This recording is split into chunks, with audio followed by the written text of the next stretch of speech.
हम में से हर कोई ये सोचता है कि इस मुल्क ने हमें क्या दिया। क्या कभी किसी ने ये भी सोचा है कि हमने इस मुल्क के लिए क्या किया?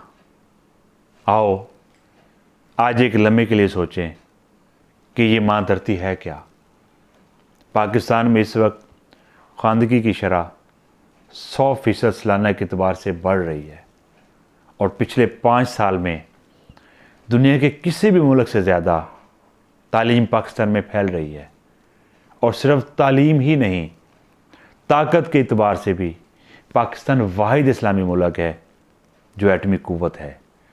टेक्नोलॉजी में आगे बढ़ने का शौक़ का ये आलम है कि हमारे बच्चे टीन एजेस में ही वो कंप्यूटर इम्तहानात पास कर लेते हैं जो बाकी ममालिक के लोग 1 साल के कोर्स के बाद मुश्किल से करते हैं।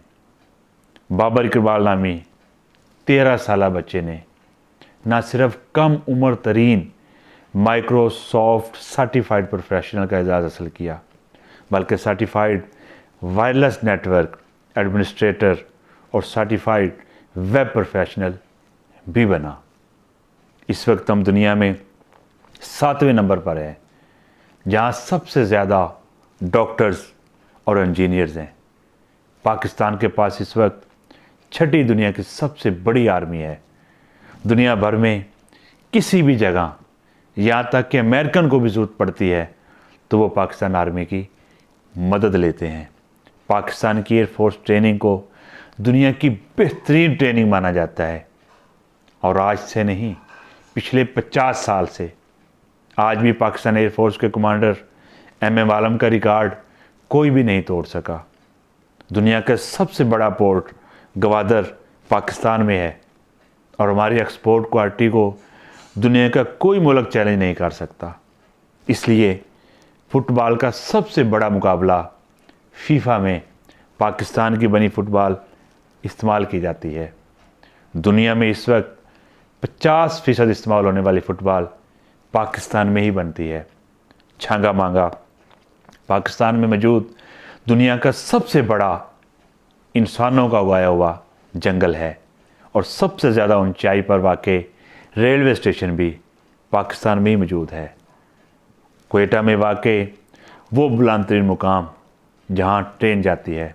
ज़राअती निज़ाम में भी हम दुनिया का सबसे बड़ा सिस्टम रखने का एजाज़ रखते हैं। पाकिस्तान जन्नत का एक टुकड़ा है जहाँ चारों मौसम, दरिया, समुंदर, पहाड़ और सब कुछ मौजूद है। अगर कमी है तो सिर्फ अमल की, सिर्फ ये सोचने की कि इस माँ धरती ने मुझे सब कुछ दिया लेकिन मैंने इसे क्या दिया। आओ ये ऐद करें कि आज के बाद मैं 2 काम करूँगा। नंबर 1, अपने घर के बाहर एक पौधा या एक बेल उगाऊंगा।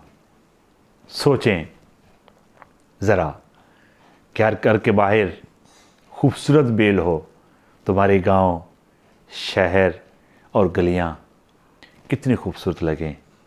नंबर 2, घर का कूड़ा गली में नहीं फेंकूंगा जिससे घर, मोहल्ला, शहर और वतन अज़ीज़ कितना खूबसूरत हो जाएगा।